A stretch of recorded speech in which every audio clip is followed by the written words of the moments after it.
to a negotiation or an interview is not going to guarantee success, but it definitely can affect it. So we'll talk about the importance of the positive attitude and also the belief in your own value and what that's going to be based on. It's not, crystals and meditating. It's the facts of how you can benefit the organization. And my last point on this slide, the 15 minutes of discomfort, it refers to those minutes you may spend in the conversation about the negotiation after you have the job offer. People sometimes feel very uncomfortable. They're not used to doing it. And we're suggesting we'll give you strategies and ways to practice and prepare to lessen the discomfort.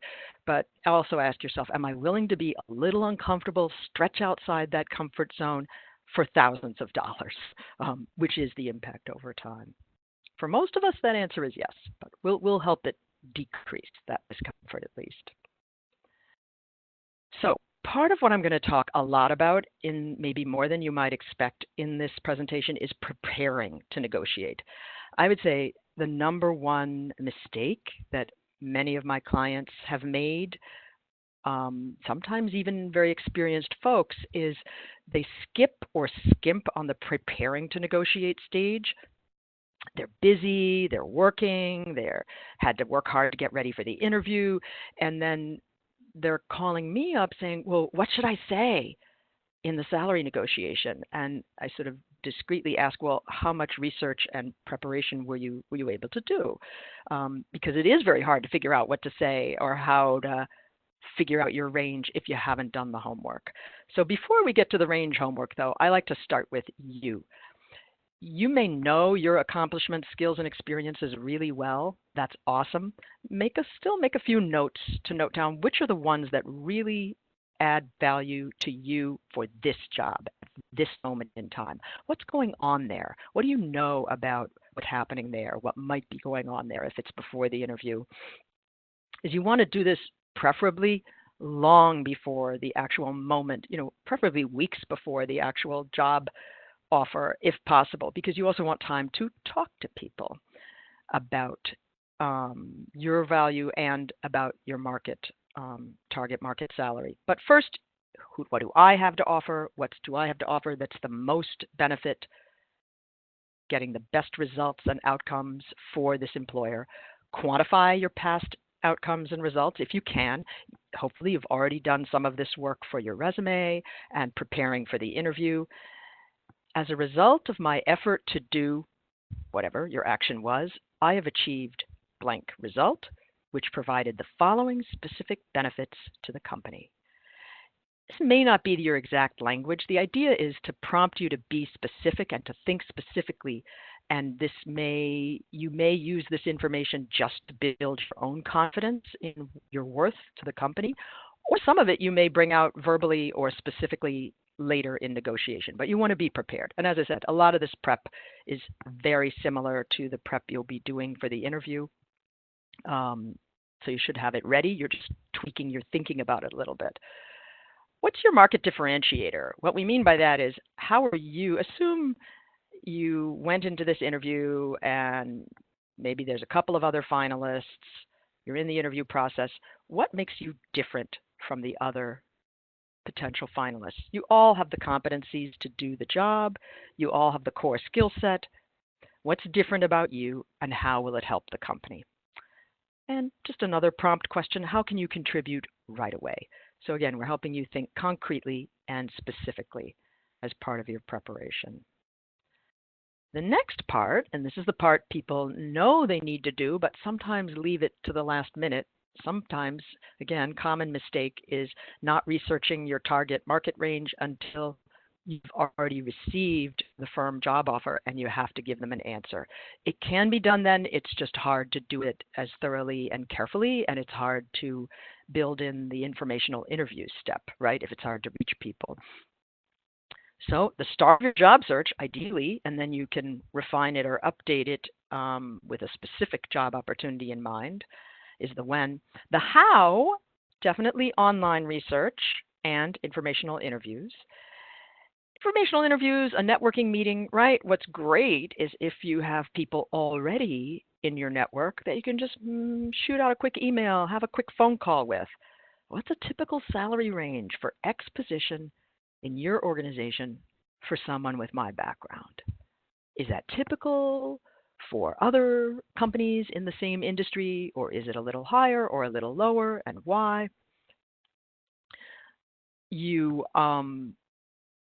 And you want to, what's so helpful about getting this information from humans working in your industry, working in the same type of company, is you're fine-tuning what you can get online. It's fine-tuning for your location, but also for, and sometimes a position, like I had someone recently who was researching a role as a fellowships coordinator, but it was in a finance institution. It was a really unusual role. It wasn't typical finance job. It wasn't a typical HR job. It was, and she was coming from higher ed. So I really encouraged her to do some research and talk to people in financial institutions who were at least close to that job function, leadership development, managing mentorship or rotational programs, those kinds of things. The online tools, try more than one, because PayScale, Glassdoor, Salary.com, some of them use different methods for gathering the data. Glassdoor, for example, gathers their data from actual people working in specific companies and specific industries, so it's self-reported. It can be very helpful. But the others have great information and articles as well. For nonprofits, one of my favorite tips is on guidestar.org. Every nonprofit has to list with the federal government their Form 990 and say the top 5 salaries of their top 5 officers. So especially for small to medium-sized nonprofits, that's super helpful to see. Even if it's a couple of years old, it still gives you some guideposts.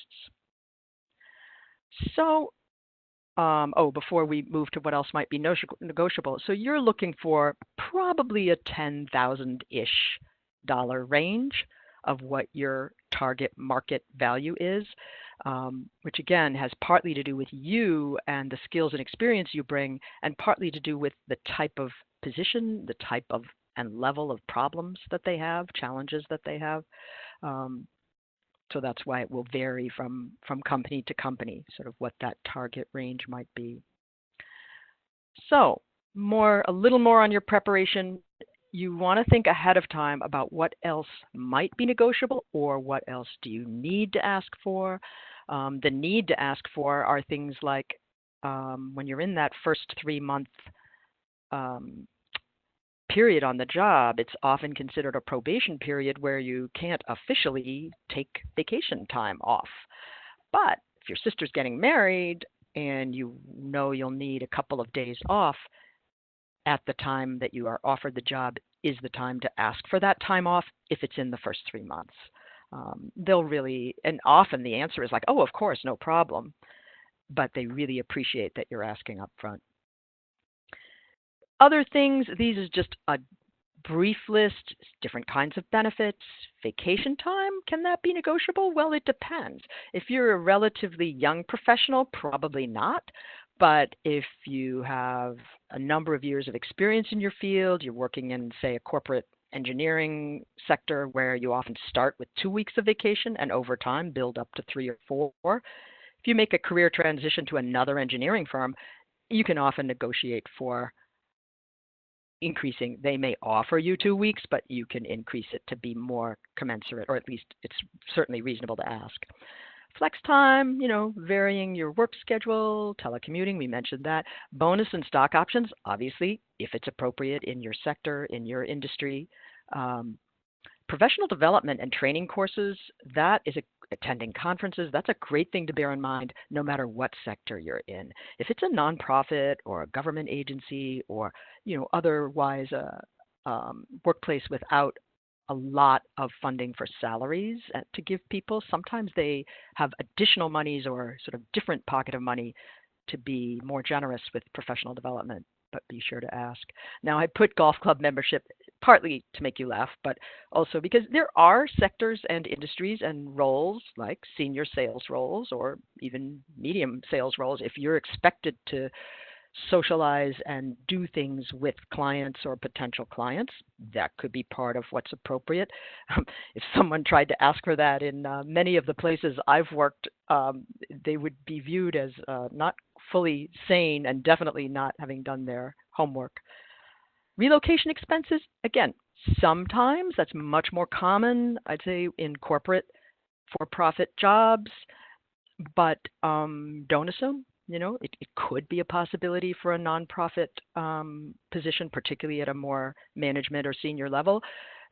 Just that's where doing your homework and talking to people to see what's customary, or because some nonprofits never do relocation expenses. They hire locally, or you're expected to cover it yourself unless you're at a senior management level.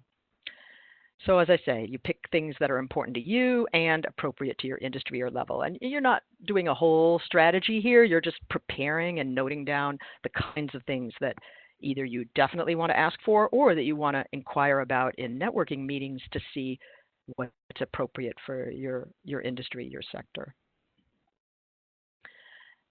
The last part of preparation, or at least this research and thinking part of the preparation, is know your bottom line. This is just for you. If you read negotiating books, they call this your BATNA, best alternative to a negotiated offer, which basically means what would make you walk away.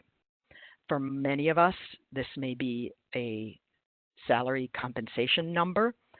So be sure you know you're thinking thoughtfully about your monthly expenses, your budgeting that you need to do, and think about what the lowest salary is that you could or would accept, taking into account that there could be other benefits such as training or professional development. There could be other things. Again, a common mistake that I see is people not really being clear on that before they get the offer. So you want to think about this and think it through. But again, it's for you. It's your background information. A little bit on when to negotiate, not until you have a firm offer. Sometimes that can be a little confusing in the interview, and we'll talk a little bit about that. They may say things like, oh, we think you're really terrific, we'd love to have you, here's some projects we can see you working on, what kind of salary range are you looking for? And the language might sound like they're sort of want you for the job-ish, but if you're really not sure in the interview, ask directly, oh, this sounds really exciting. Are you making me a job offer? And they may say, oh, well, we're not quite at that stage yet. But it's helpful to know. I've had people go through an entire interview and leave it going, well, I'm not sure if it was an offer or not. And that's a little tricky, right? You need to know. So before you get even to that interview, the negotiating can start because they may ask you for your salary requirements in an online form. Don't you hate that?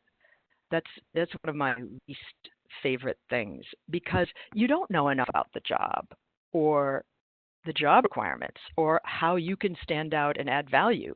You really don't want to be screened out. On the other hand, you don't want to undervalue yourself. So the general rule of thumb is you do your research and you put a number that's somewhere in the middle of your market range from your research. And here's where you say it can be super helpful just to talk to some folks in that industry, in that type of employer for feedback about that. Can you hurt yourself by putting the wrong number? You can, if it's really extreme. So, for example, when there was an economic downturn a few years back, 2009, around that time, we had an opening in our office that was at what we call an assistant director level in employer relations. And someone who'd been laid off as an HR manager, more than one person, put in their salary requirements on the Tufts application for the job that the requirement was $90,000. I'm sure that was well in the range of what they were paid in their last position, but it was a corporate HR job. It was a different sector. And if they'd done even a tiny bit of homework, they would have seen that assistant director is less experienced. So it's a different sector. It's a less experienced role. It's not a management role. She was so far outside of the range that our office had for that role that she just didn't look smart. It was clear she had applied but not done any homework. So that's where the homework comes in. Now, can you ever, refine that number later? If you put a number in the online application and now based on going through the interview process, you think it's low based on what they need, what they're looking for, you can, as long as you have solid data. So I have my little, sample script in the interview process. I've learned more about your requirements and you've learned more about how I can contribute. So I now believe that X is more appropriate. You can do that. I did have a client recently, quick story. She was moving from higher ed to a corporate finance role, very much using her management and project management and content expertise in the new role, but it was a very different sector that pays at a higher rate than higher ed does. And her original offer was, they said it was at the top of their range and it was $70,000. And this was after the interview process, and she said she was able to really cite specific examples of things they had talked about in the interview where they basically needed leadership, initiative, and a different scope. Not only was there more work involved at a higher level than they had originally thought, but that she could deliver results that were more impactful, more significant to them. And again, it wasn't a role where she was earning them money, but she could really show how she was contributing to their mission, their agenda in a bigger way, in a higher level way, and they agreed and they upped the offer pretty significantly. And it's still, she's still going to be compensated a lot less than a lot of the finance folks that she's surrounded by, but she's really increased it to, and it was a very new, happens more often when it's a new role. It can happen anytime, but in this case, it was a brand newly created position, a new function, a new role, a new program. And so she really demonstrated that in the interview. But you can't just say it because you kind of feel like you should get more. You need to have information to back it up. So before we get to what to say during the interview, let me just check for questions that may have come in. And scrolling down in my chat screen here, see if I have questions. And no questions yet? Okay. Yep, just double checking. So, as I said, feel free to type in questions anytime. If you want me to go over something in more detail or repeat something, or if you have a question about something I haven't completely covered yet, no problem. During the interview, well, you may have seen this if you've read some articles or checked out some of the classic advice. If they ask, well, what are your salary requirements, or what salary are you looking for? And if it's early in the interview process, you can try something like, I'm most focused on a good job fit. I know companies offer all sorts of compensation packages. I'm confident X company compensates fairly, or you have a reputation for compensating fairly. You may be asked again, or they repeat the question or say, well, we just need to know, if you're in our ballpark. You could say, I need to learn more about the role before I could have an exact figure in mind. What's your budgeted range for the position, right? You're turning it around on them to see if they'll share the range. And often they will. And often they will. Or again, another way to say that is this other way, my research shows that positions like these are in the range of X to Y. Is that within your range? And see, notice the language. If you say, my research shows that blah, blah, blah, you're not promising anything, right? You're not agreeing to a specific salary yet. So the reason behind waiting isn't to play a game. It's because you don't have much leverage yet. They don't know how great you are, what problems you can solve for them, how well you understand their top priorities and needs or in their organization, and what ideas you have to bring to the table, right? They don't know any of that, or at least not a lot of it. It's early in the interview stage. And you want to wait until later when they know more about you and how you can solve the problem, contribute to the solution, right? So I want to pause briefly because we have a really good question that came in. Do you recommend searching for a new job while you have a current job? Will it make negotiating easier? What a great question.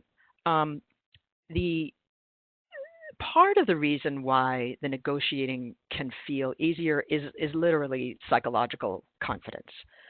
So if you leave your position for whatever reason and you're able to do the kind of work we talked about earlier about making sure you're very anchored in your value, your how you contribute to the bottom line, how you contribute to the company's goals in the past, and how you could contribute in the future, then it won't matter. The particularly in, but for many of us, there's also can be the psychological piece on the other side where they may view you as more valuable if you're currently employed. These are subtle things. It's not like you have to stay in a terrible job. Those are individual choice in order to be in a good position for negotiating, because a terrible job can also sap your energy and sap your confidence. So it's not a huge this is art and not science, but I wouldn't say it's a huge difference. It's more your confidence and your inner knowledge of your value. Here's another great question. In a different market, for example, I am in business development for engineering services, petrochemicals, but trying to move to a different application sector, business development for manufacturing or new technologies. So is the question like, I guess the question is, how do you negotiate when you're shifting to a different market? Do I have that right? We think? Okay. You still have your leverage. To have maximum leverage there, it's more about doing more homework, more reading of professional journals, of articles in trade press, more informational interviews, going to conferences, anything you can do to increase your knowledge of exactly how you can contribute to their bottom line or to their goals and mission. Right? Not everything's about money. Meeting their needs, solving their problems. So it's partly, so the answer is, if somebody's in their exact sector but kind of approaches the interview in a lazier manner and doesn't do a lot of homework or thought, you could actually shine better in the interview process by doing that extra reading, those extra networking meetings, the really thoughtful preparation and thinking about your value proposition, right? How you can solve their problem or make a difference. So that's the other things that are more subtle are if you're in a sector with a very different salary structure, but those are a little more to go into one-on-one. What are your thoughts on the theory that you don't want to be the first one to give a number? Great question. A lot of the articles and books that you can read, and which I'll give you some names and resources and you can find your own too, is a lot of them say you don't want to give the number and you want to give a range when you need to, or you want to get them to have their range first. You also will see occasional articles or ideas about that you give a number later, again, at the end of the process, not in the middle of the interview. You give a number as an anchor point to sort of plant it in their brain. My own feeling, my own approach is more on to see if you can get them to say a range first, or if you can't, as we'll talk about some of this language, you talk about a range based on your research. But again, there's more research going on about negotiating all the time, so we'll stay tuned. What advice do you have these are great questions. What advice do you have for a recent grad with little or no direct work experience in the field? Is there still room for negotiation, and what would it be based on? Great question. And this might also be true if you're a brand new master's degree person, if everyone who's a finalist, or if everyone they're hiring is a master's person and your prior experience was unrelated. It's very similar. Is there still room for negotiation? Yes, usually. Sometimes if you're a new grad and you say, I they offer you 50, I'm just picking a round number at random, and you practice your negotiating muscle and you say, I was hoping for a bit more, and they say how much, and you say, in the mid 50s to 60s, you're sort of shaking in your boots, right? You haven't done this before. They may say, let us see what we can do. And they go back to their manager and come back with a slightly higher number because they did build in some wiggle room. There definitely are companies that negotiate with new grads a little bit. But there also are companies that will say, well, actually, this is our standard offer to new grads, and for equity and fairness purposes, we like to keep it that way. And that's fine too. You practiced. And maybe there's something else on that list that you can ask about. Doesn't hurt to ask politely. And that we'll talk about that. Part of it is tone and part of it is content. Here's a great question. I've heard from multiple people that even if you start out at a low salary, but you demonstrate better performance, over time your salary will catch up and reflect your performance. Is there evidence to back this up? What a great question. And I love that you asked it with looking for scientific evidence. What I can tell you is I don't know about actual evidence-based studies. I can tell you anecdotally from my own experience is that you definitely can bring your salary up later based on performance and results. But it doesn't just happen over time by demonstrating better performance. And we'll talk about this at the end when I talk about asking for a raise. You have to go in and show them how you've added value and ask for it. So yes, people that show how you've added value and ask for it do get raises, or worst case scenario, they don't feel appreciated and they take all that great experience and results to another company where they then can get compensated for it. More great questions. Should you interview at other companies to boost your existing salary at your old company, assuming you like your working at your current company? Okay, that is tricky business because here's what happens, and this has happened definitely to clients and friends. If you go out on an actual interview and get a higher offer, sometimes the other company can offer you, I don't know if I can explain this well in a short webinar, but basically there's a thing called salary compression that over time, particularly let's say 5-10 years, the people in your company, you and others at your company salaries, you get increases every year, but not as much as you can get if you jump to another company, right? This is a rule of thumb. It doesn't always apply.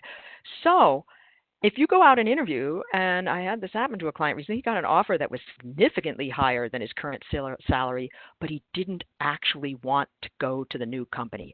If you actually go, and this is my view, there could be, some of these things are art and not science, and there's a few things that are hard and fast rules, so I'll tell you what they are. But my view is if you go into your boss and you say, hey, boss, I love my job here, but I have an offer for $20,000 more at another company, what can you do? Can you match it? Can you do something for me? If your boss says, no, we can't match that, you're in a bit of an awkward spot. Some companies, they basically expect you to leave. Like when you make that kind of play at some companies, the expectation is it's either I stay or I go. So the person I was talking to decided to use the information for his own planning and thought purposes, and he wasn't ready to make a big play with his boss. But you can certainly talk to your boss about, I'd love to know what can I do in terms of meeting the company goals, your goals, to be considered for a significant raise. My understanding from talking to some folks outside the company at other companies is that people in my position are being paid X or can be paid X. That's a more subtle question, but you do have to be careful how you play it. If you literally come into the boss and say, I have this outside offer for X, It's a little awkward to then decline the offer and stay on at your company. They may be afraid you're not happy there, So those are more kind of individual situations.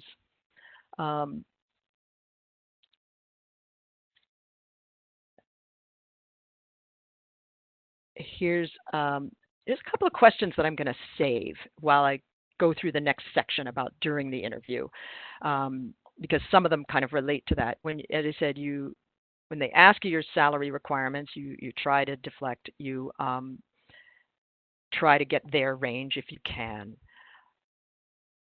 and then questions about salary history are now illegal in Massachusetts, Delaware, California, Oregon, some cities. This was the list I saw in a recent article, but check your state. It's good to know. If they are legal, if it is legal to ask, they will. And they can also ask you for a W-2, and you can be fired if you don't tell the truth. The reason behind making it illegal in some states, and this is a growing movement, is because it does tend to impact unfairly women or marginalized groups who may have been underpaid or underutilized in previous jobs. So the idea is your past salary isn't really the most relevant information. The relevant information is, what's the market range for the problems you're going to solve for the issues the job you're going to be doing. And if you are in a state where they can ask you about past salary and you're changing sectors, like you're going from nonprofit to corporate, or you are changing industries, changing job functions, if there's some reason why your past history really doesn't relate or connect to what you feel is fair now, you need to be able to explain that. But again, in some states, that won't be an issue. Let's take a couple more of these questions. If a range is given, are you potentially opening up to the lower range from the employer's perspective? That depends on how the conversation goes. But if they literally say the range is 80 to 100,000, is that acceptable to you? If you believe that your target market range, as far as you know so far, is totally in that ballpark, then you could say, based on the information that I have so far about this type of role and typical market range for that role in this area, that seems fair. I can't wait to learn more about it, right? You've said it seems fair. You haven't said, yes, I will accept that salary. But yeah, the employer is going to view you as potentially being having the lower part of the range be acceptable to you. But remember, you don't have a firm offer yet. You haven't showed all the things you can do for them. I had a friend tell me recently that when he coached, he had some knowledge in this area, and he coached his wife some years back when she received an offer, and she knew the range. The range was 35 to 40. It was a nonprofit social services job, and they offered her 35, and she asked, "Oh, thank you. Thank you for the offer. What would it take, or what are the backgrounds? What would it take for someone to earn a $40,000 offer?" Yeah. So she just asked politely, and they increased the offer. Basically, they were a small, not very bureaucratic organization, and they increased the offer. They said, "Great question. Here you go." In a more formal, structured organization, they may have answers about equity or years of experience. Some things are more logical than others. And I just wanted to go off a couple of more points before going back to the excellent questions. If they call you up and offer the job on the phone, okay? "Thank you so much. I'm excited," or whatever emotion word fits for you to get your call. "I really think this position is a great fit. Is it possible to send all the details in writing? As I'm sure I'll have questions, what would be a good time for us to speak?" Right? The idea is to have language ready so that you don't feel pressured to say yes or no on the phone. You might be on a street corner, or you might be in your office and it might be quiet, but you you can't just say yes or no to the salary without looking at the whole package, right? Some companies, even in this day and age, are paying 100% of individual health insurance costs. Most companies are not, I can tell you, but if they are, that's a significant amount of money. So let's say they offer you something great. Our advice is, and it is well at the top of your range, it's you really believe this is like, wow, perfect offer for me. Still, practice not accepting on the spot. You need to be prepared. You want to look at your notes. You want to remember if there are small or big other things that you want to ask for. I suggest asking for a little more money just for the practice of it. But and again, key is when you're nervous, when any of us are nervous and feeling pressured, we sometimes forget the gratitude or the positive emotion part of it because we're nervous. So don't forget that part. You can be grateful without saying yes, right? But it does take help. It does help to script and prepare for what you can say. So a little more about negotiating your offer. We plan ahead. You have your list. You've looked at the offer. You've reviewed it. Maybe you talk to a friend or a family partner or for feedback and help thinking about all the things you might want to negotiate. Make sure you know what's appropriate, in your industry, in your sector, at your level. How are you going to ask? What are you going to say if they say no? Review those value statements. Practice what you're going to say out loud. Great thing to do is role play with a friend or colleague or mentor, anyone, to just give them some of your sample scripts and even have them go off script and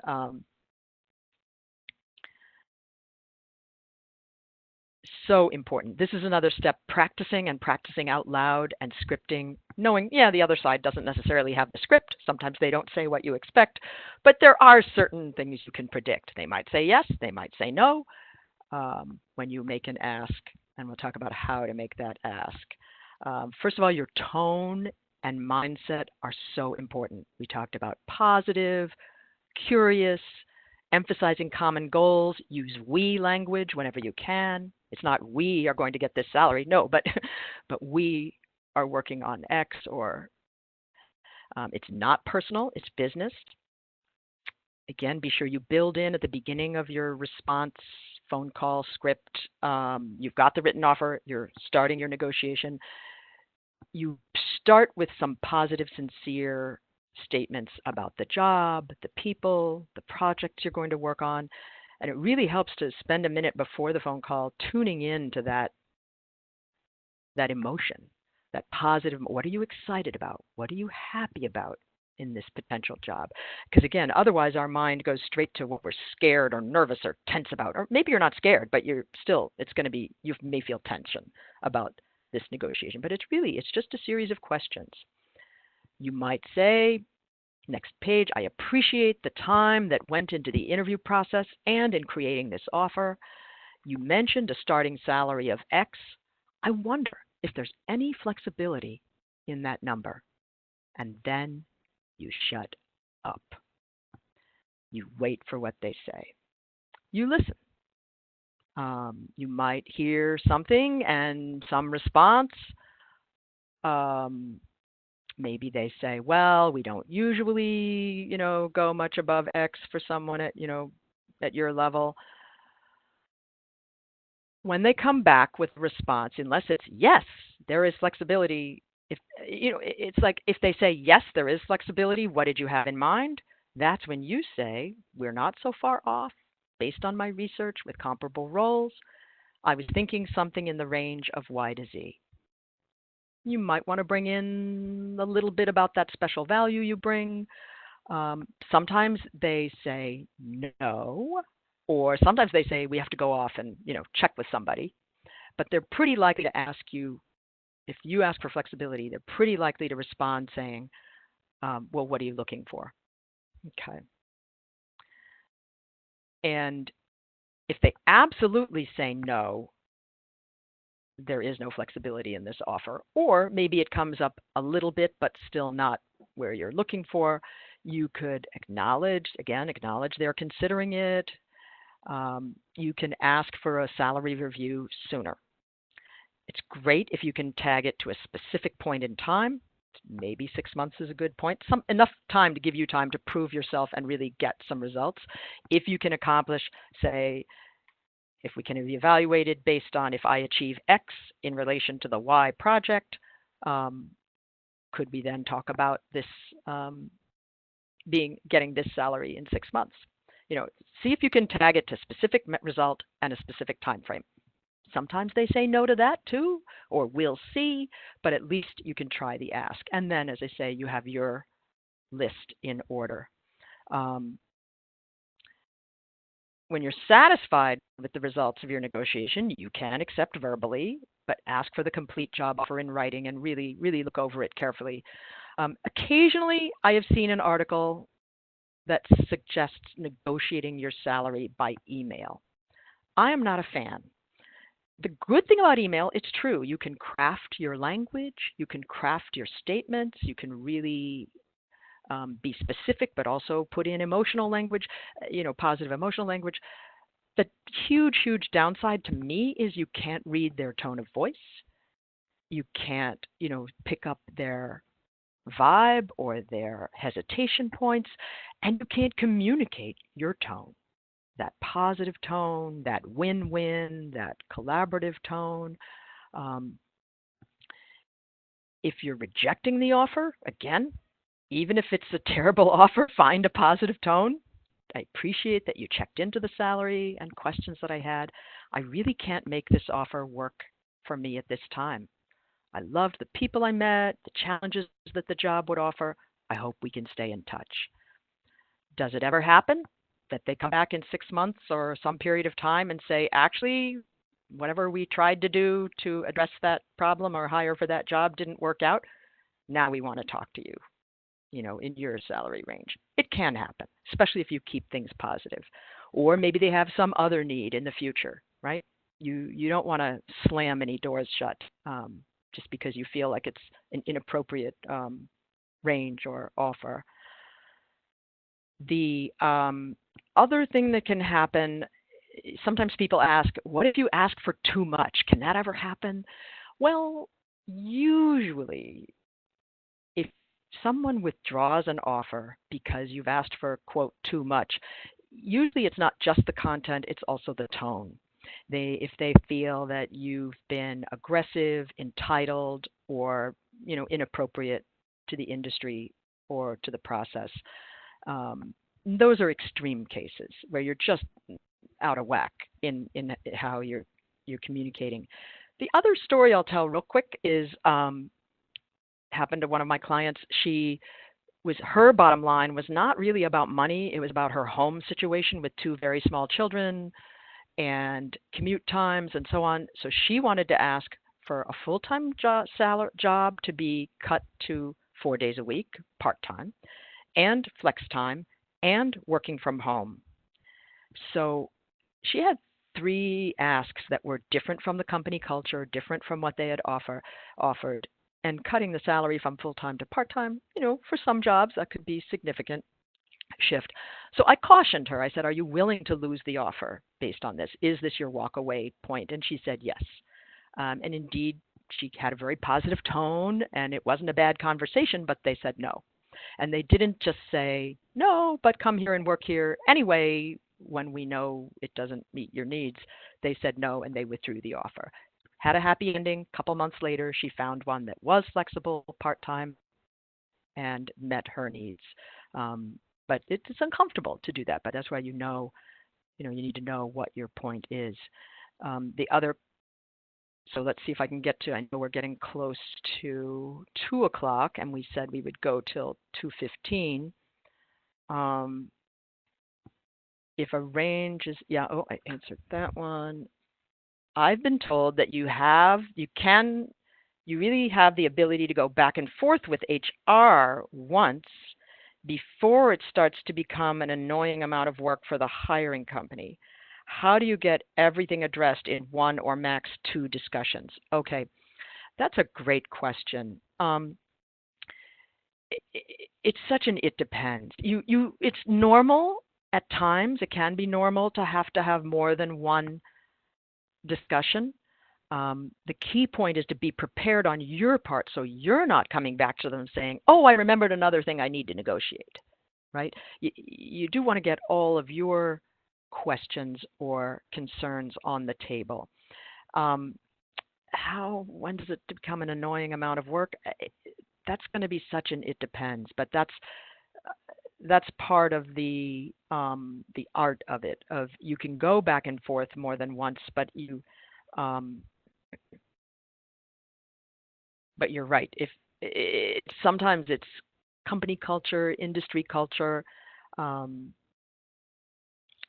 those are more where you'd want to talk more in depth with a situation like that. You'd want to get more in depth advice from, a trusted mentor, or especially a hiring manager level person in your industry. That could be a great kind of mentor to have, right? To a former boss, to ask what's appropriate. Great question, though. It just doesn't have a blanket answer. But you're right to be sensitive to that. What do you think about asking the company how they adjust for the known gender and race wage gaps? That is such a great and complicated question. Off the top of my head, I'm going to do some more thinking about this one, and I'm going to see if I can find some info for you to send in my follow-up email. But the top of my head, I'd say this is the kind of thing you might want to be sounding out more in your networking sort of pre-interview research process. Because again, like the example I gave of the senior executive dean, she was acting very proactively to, not build in a gender gap by upping her own offer. That's going to be rare, but thoughtful, forward-thinking companies are definitely thinking about that, and that's why, again, they're placing less emphasis or even passing laws saying you can't ask about past wages. But my first thought is to be cautious about asking things like that in the interview process. But you can certainly ask about culture. How does their culture address issues of inclusivity? It's not just diversity, right? It's not just a seat at the table, but who's building the table and who's organizing the meeting. So those are my first thoughts. But that's a great and complex question that. It would also depend on your role, right?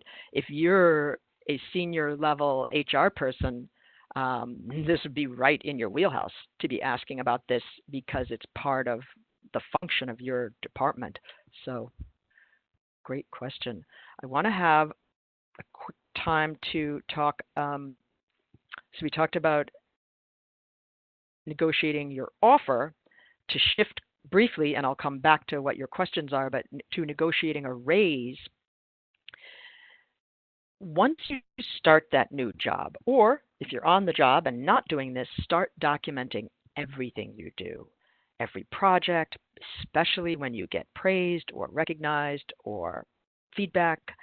But even if you don't get feedback, document it yourself. If someone verbally praises or recognizes a project or a result that you got, write it down, type it up, put it in your file where you're saving all of your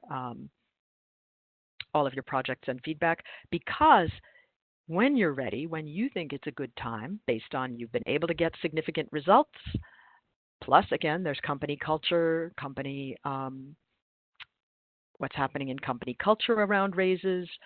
Just because other people aren't getting raises doesn't mean you can't ask, but it helps to know why other people aren't getting raises, right? If there's a company-wide revenue crunch, might not be your best timing. But based on what you think, you prepare your pitch.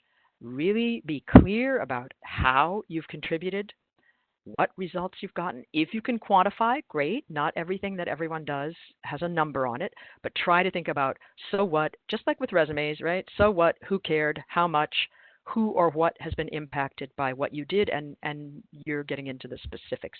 You can also do another quick dip into what your market rate is based on what's out there on the websites.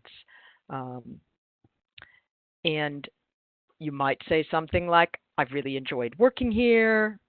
I'd like to talk about a salary adjustment based on contributions and accomplishments that I've already made, I've already had. I'd like my compensation to be more competitive. You want to bring to that meeting your written down, very cleaned up and nice and pretty, chart with specific projects and specific results. You want to have a copy for your boss.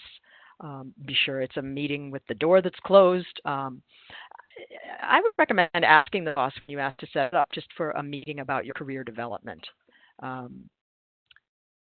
But whatever fits the relationship with your boss, you just want to be sure you have time and space to talk about your results, wait and get their feedback. If they say no or not yet, then you want to get really clear feedback about what you could do to earn that raise in the future. What results is he or she looking for in what specific areas, right? How can you go above and beyond? Sometimes people wish or think that they get a raise just by being in the job. Maybe that's true, but you still want to show how well you're doing at that job and how that's contributing. So negotiation is a skill. You're going to keep practicing, and I recommend practice outside of work too, right? Look for other opportunities to ask for something or try to negotiate something. One of the books, I don't list it here, but I'll put it in the follow-up, called Women Don't Ask by Linda Babcock. She has great suggestions for how you can sort of strengthen your muscle to handle rejection, to handle getting a no in different situations in life. I'm mentioning here Amy Cuddy's power pose. Like Wonder Woman is one of the power poses. Research indicates that it does help people feel more confident. So it's a good thing to do in addition to looking at your accomplishments. Physically build your confidence in your body. I have some suggestions with some books, and I'll give you more. And now I want to use the time available to go into more questions. What if you have heard that the standard vacation benefits are skimpy and that is a priority for you? Should you wait until you get the offer or mention it up front? Yeah, I would wait until you get the offer. And and also think about, why it's important to you and, what the trade-offs might be. And you want to, if you're going to ask for something that's outside of their standard vacation policy, like I said, usually the people who get granted additional vacation are going to be more experienced hires who are in the same industry and earned their way up to 3 or 4 weeks paid time off over time. And then the new company, is willing to maybe not match it totally, but at least come closer to that. If you're a younger or just less experienced in your field, it's a little trickier. But again, you want to do it at the point of offer when you have maximum leverage in terms of they want you, they know you have ideas, you can solve problems. Sometimes a company will counter if they if they're very conscious of equity and they have other people at your same level, they won't want to give you more vacation than people at your same level because of equity fairness concerns, but maybe they'll allow you to take a week of unpaid leave, right? Or maybe there are other, again, you want to look at the whole package, and there may be other things you can ask about, like professional development or training courses or other things that may be important to you that might help you feel like a better fit for you. Great questions. Here's another good question. If you are interviewing through a direct referral as opposed to a recruiter, does that give you any leverage in your salary negotiation? This is an industry that often uses external recruiters. Great question. Using an external recruiter, as many of you probably know, means the company, a headhunter or outside search firm, company has to pay a pretty significant chunk of money. And it might be as much as 20% of your first year's salary if you come in through an external recruiter. So theoretically, that some of that could come to you if you're coming in directly. I say theoretically because, again, remember, from the company's point of view, if they offer you more as your base salary, then they have to pay you that next year and give you a percentage raise based on it. But if you're in an industry that does offer hiring or sign-on bonuses, you may have some leverage there, right? Because the sign-on bonus is a one-time thing. Relocation money, one-time thing. It's not anything they have to keep giving percentage raises on. But great question. I've also seen people try to negotiate on the fact that they're not going to use the company health insurance, which does save the company, if they have health insurance through a different family member or a different venue, that does save the company significant money. However, depends on the industry, depends on the sector. It doesn't always work as a negotiation strategy because it's sort of hard to explain, but it depends how the budgets are set up. Overall, corporate-wide, yes, that saves the company money, but it may not put any more departmental money in your manager's pocket, if that makes sense. So sometimes they'll say, well, that's a different bucket. But you can politely try. But as I said, if it's about the recruiter piece, I would suggest trying to do a sign-on bonus if that's appropriate in your industry. When do you bring up questions about hours flexibility? For example, if you know you need to leave at 4:30 to do daycare pickup daily, when you have that conversation, when do you have that conversation? Okay, great question. I've certainly been in that situation myself as a many-time mother, many kids. So my feeling about that is you could feel it out based on the company culture. So, for example, if you know some people in the company and you know for a fact that other people have some flexible time arrangements, you could bring that up not as, I know Susie and Joe leave at 4 to do blah, blah, blah, but say, oh, I've heard that you have a reputation for having family-friendly policies. So you could bring it up if it's something that they are putting forward as a big cultural selling point, family-friendly, flexible hours. If they're putting it out there, you can discuss it. But I wouldn't get into the nitty-gritty of exactly what time you need to leave and so on. On the other hand, if you're not sure, you don't have a lot of information about the culture, I would wait until the offer stage. However, knowing that during the interview, though, you do want to ask, what's the typical day? What are the typical hours of work? And you can ask yourself as a bottom line question, if you are in a frontline role or a role where your presence at the desk is really part of your job function, are you prepared to hire somebody to do that pickup if it's a hard stop time pickup? So it's complicated because I agree that you don't want to spring things on them at the last minute, but I'd be cautious about bringing it up ahead of time before the actual offer. On the other hand, if the work hours are 11 to 7 and you need to leave at 4:30, then you might talk. Then I would talk sooner in the process if it's really a big gap between their expectation. So I hope that's helpful. Every situation might be a little different, but generally I'd leave it till later unless it's really several hours difference. And especially if it's a frontline job where your presence at a specific desk, greeting visitors or handling people coming in the door. Great. Next question. If you are expecting a salary increase or promotion, do you have wiggle room to negotiate further? And what do you suggest?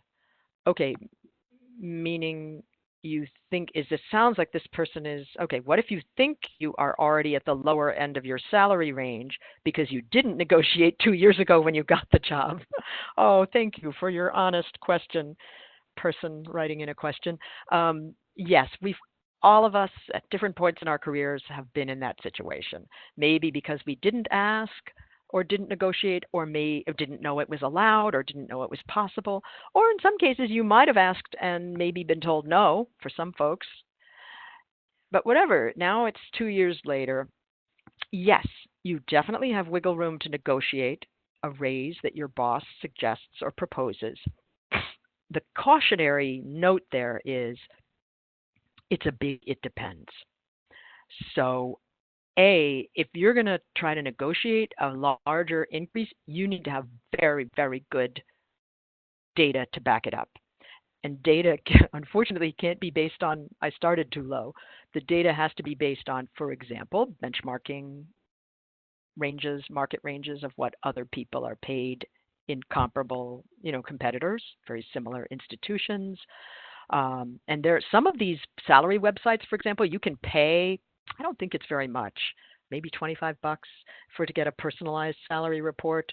It's a small fee that you pay for them to do a little bit of research or algorithms or whatever they do, their magic, to give you a more personalized benchmark of where your salary falls. If you're concerned about this, that might be worth looking into. But definitely you can information interview, ask for feedback and advice from former coworkers, mentors, folks in your network about, but you can't, but it really, really helps if you have leverage to negotiate based on up above and beyond or really significant results that were in an area that's really important to them.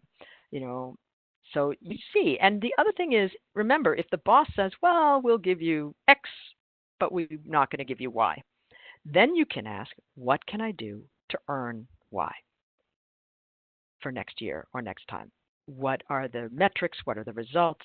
What kinds of above and beyond or excellent results in important areas that are of concern to you, boss? How can I really do what is the highest priority for you and for the organization to earn it? And you know what? All you can do is do your best and advocate and ask for what's important to your boss and how you can hit those marks. Some institutions, sometimes in the nonprofit sector or government sector, have kind of strict bureaucracy about how raises and promotions work, and you can't work outside of that unless you find a way to get, the new title or have two people report to you, or there may be certain benchmarks or marks you need to hit.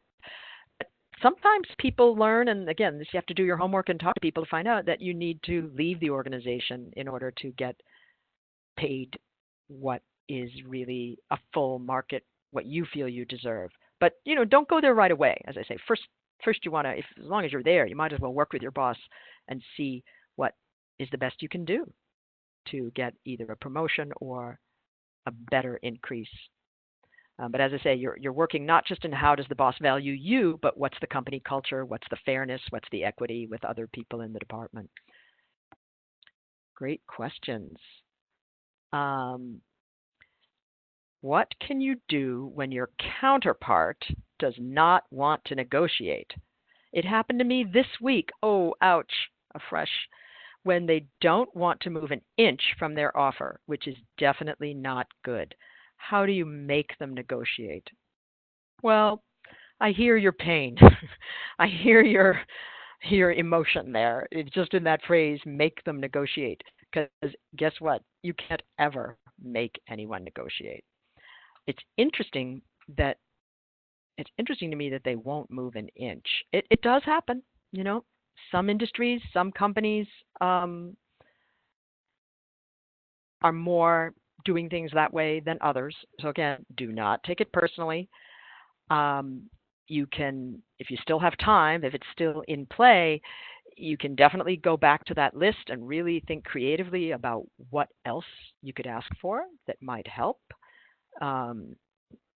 Whether it's training, tools, professional development, memberships in professional associations. Even if you've never been active in your professional association, guess what? It's a great time to step that up.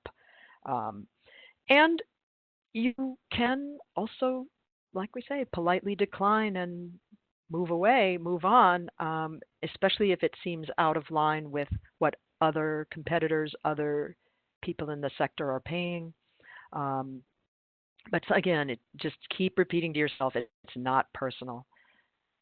Because guess what? Even if it has a personal aspect to it, it doesn't help you and your mental and physical health to think about it that way. It really helps to think about it as a business conversation They're choosing to do it in a certain way. See if you can get other things to budge or to move in a way that is helpful to you.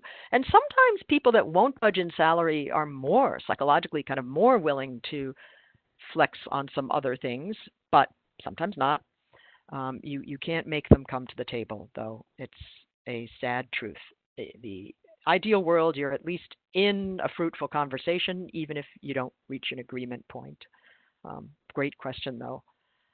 Next question, and we're getting towards 2:15, which I have more time, and we have time on the line. So as long as the questions are coming and we have time available, I'm happy to keep talking. This is a rich topic, as you can say here, and some of the things I will say. I was going to tell you some of the hard and fast rules. One hard and fast rule is never negotiate against yourself. This happens more often than you would think. My favorite example is the person who says, let's say it's a mission-based organization, and you're really passionate about this mission, and you really care about it. It's a nonprofit or an NGO or a government department, and they make you an offer, okay? And, they offer you $60,000, picking a nice round number randomly here, and you say, practice, you write your script, and you would say, well, I was hoping, based on my research, for something a little higher. And they say, what? And you say, in the upper 60s to 70s. And then, especially when people are caught up in the moment of either nervousness or thinking about the mission, you say, but I know I was looking for something more in the upper 60s, but I know you have a tight budget, and I know it's not the best fundraising climate, or I know it's, limited, money available for. So you hear what happened? Anytime you keep talking after saying your number or your request, it's not helping. It's either babbling and fuddling up the airwaves, or it's literally negotiating about yourself. I would like this number, and maybe you can't do it, right? That's negotiating against yourself. The other hard and fast rule is when the time comes to say your piece and be silent, practice saying your piece and being silent. You can look happy, you can smile, you can, look down at your lap a little, but another very common mistake is to just talk too much, which does not help your case. It either confuses the message or you start negotiating against yourself, which is, again, more common than you would think because of our human need to kind of fill the airwaves. But you want to put the pressure on them to feel, not pressure in a bad way, but just the psychological pressure for them to fill the airwaves. Okay, this is these are some of the best questions. You guys are, I can tell, this topic is hitting close to home, sometimes even this week, but these are things you care about, you're thinking about. If you are expecting a salary increase / promotion, oh no, that one we already did, sorry, about the 2 years. What can you do? No, we did that one, Here we go, new one. Charity Navigator also lists the Form 990s. Some nonprofits have the 990 available in their financials section. Very helpful way to level to get salary expectations from the top down. Yes. Thank you for telling us other places to get for the nonprofit sector those Form 990s. And even if it's a large organization, it still gives you a clue about how their compensation is going. And if it's a medium to small, sometimes you can see exactly what your boss is paid, or at least was paid last year or the year before. And someone was asking if they can schedule time with the Tufts Alumni Career Services to role play some salary negotiating. Again, our one-on-one services are Arts, Sciences, and Engineering and School of the Museum of Fine Arts. If that is you, we're happy to do that. Our schedules are often booking 2 to 3 weeks out, and you can schedule time by calling our main number, which is in our emails, in our email signatures, or you can go online to the handshake tool on our website, but sometimes it's easier to get started with a phone call to schedule. If you're graduated from a different Tufts school, check with your school for services that may be available. How do you determine salary range if you're trying to use transferable skills in a different market? Great question. And you know what? The answer is the same as for the rest of us. You're looking at what's the salary range that companies are paying someone to do job X, right? And then some of the websites are good at showing you, what are they paying someone with entry level? What are they paying someone mid career? What are they paying someone senior management? If I'm reading between the lines, maybe part of your question is how do I determine where I fit in the salary range if it's a really different market?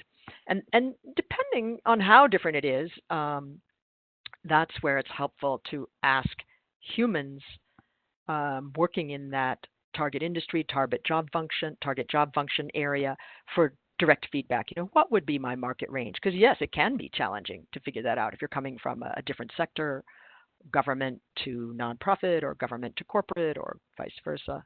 Yeah. What are professional journals? Thank you for asking. Yes, sometimes we use our lingo and our language without realizing that it may not be clear to everybody. A professional journal is like Boot and Shoe Journal, Restaurant Equipment Monthly, Human Resources Manager Monthly Magazine, Training Magazine. These are magazines or publications. These days, many of them don't do as much print publication, although some of them still have a print format. But they're paid magazines for a job function, like human resources, or an industry. And those you can get at public libraries. Usually they have an online subscription. So you want to talk to the reference librarian to ask, which database at my public library can I look at?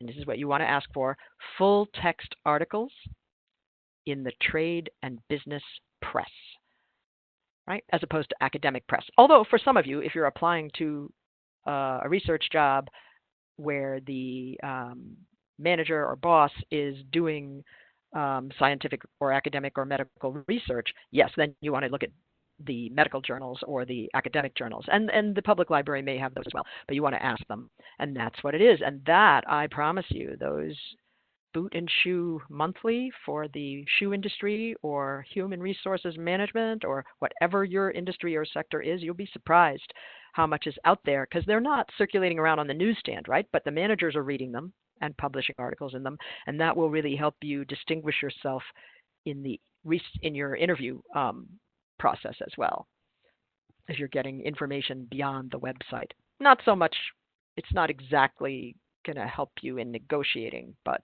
it just gives you more information about the industry and the field. Okay, more great questions. I had a third-party recruiter, one of those outside headhunters, ask me for a range prior to passing my info on to the company. Do you follow the same rules in this scenario? Great question. Working with a recruiter is a little different. They need to know, and that's a question you should ask them, is are they asking you, they need to ask you for your range so they can help you and work with you. And they can be a great resource on feedback on what your range should be, your market range, right? You have a back and forth conversation with them about where they think you can be positioning yourself for certain opportunities. And then I would, it is a little different. Sometimes the third-party recruiter is actually facilitating and doing the negotiating at the end. Sometimes not. Sometimes that's the hiring manager. But if the recruiter is involved, and if they're good, it's because they can be helpful. They know more than you do about what the hiring range is for the company, right? So it is a little complex because there's another party involved, but they are basically, you do need to talk openly about ranges with them just between the two of you, and then ask them how they handle the negotiating process and how much of your information about salary has been shared with the company, so that you're all kind of on the same page. Here are more excellent questions. If you are new to a particular type of industry, but have made the case that your skills are transferable, what do you stress during negotiations? Okay, great question. If they are ready to make you that offer, they believe you can solve the problem or learn whatever needs to be learned in the industry quickly or have some new ideas to bring that are going to be helpful and add value for them. Whatever it is that you really think about during the negotiating, right? If you get a result at a past company that's very different kind of result than you would be getting for this company, what can you pull out that's similar? Is it that you generated, is part of what made that successful, that you generated new ideas to solve a problem, right? Then that's part of your value. Is it that you're bringing to them? Is it that you produced a certain kind of deliverable that but you did it, on time, under budget? You see what I'm saying? You look for what are the threads that are common. If the nitty-gritty little gnarly content is different, look for why is it that they're interested in you and how can you capitalize on that in terms of the value that you bring, right? Problem solving, new ideas, or you maybe during this interview and offer period, you've already started educating yourself on the new industry or the new niche.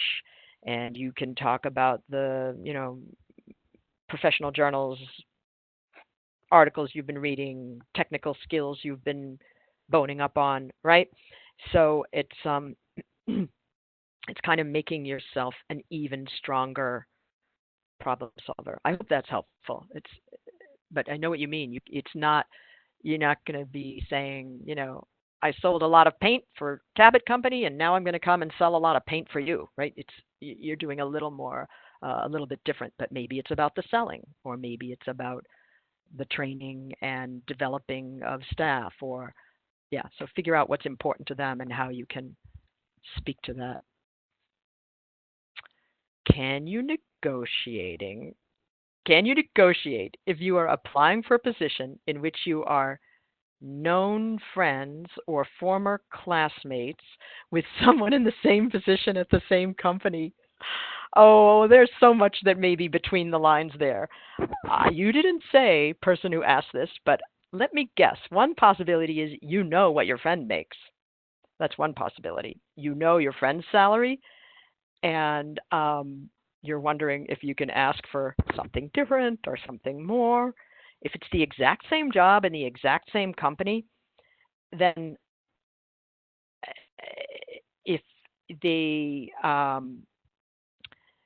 if they're well managed and thoughtful, you can expect you're going to end up with similar pay to your friend, unless there's some reason why they should have more or you should have more based on years in the field or whatever. But if everything about you is identical,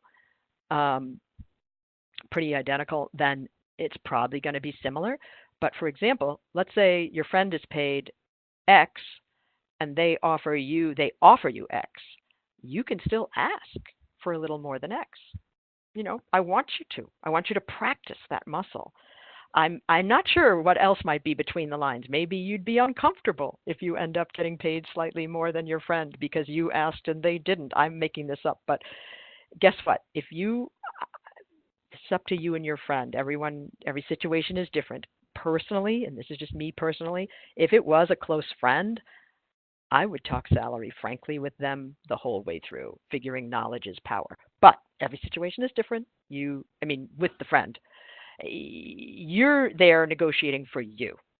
And if you have a little insider information, that can be helpful to you, but you're allowed to just treat this as your negotiation for you, if that's helpful.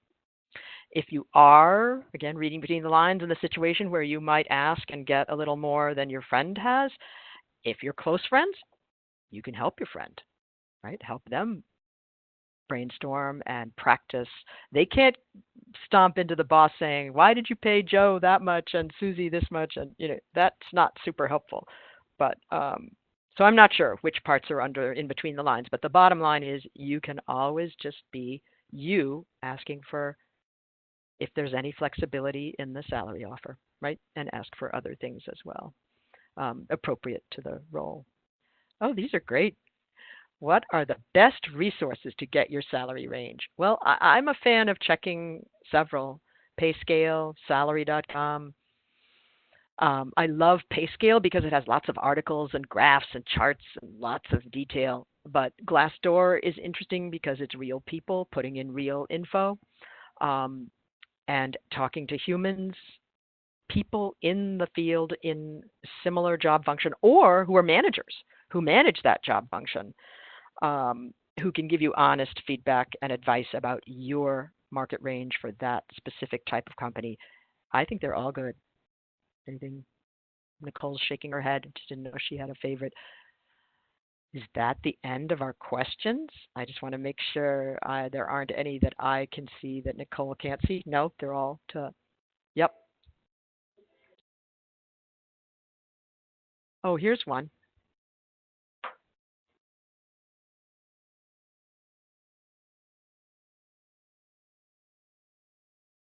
Oh, in the context of negotiating when your friend does the same thing, my partner and I, oh, even more good, both work in the same field, doing very similar work, and we both studied the same thing at Tufts.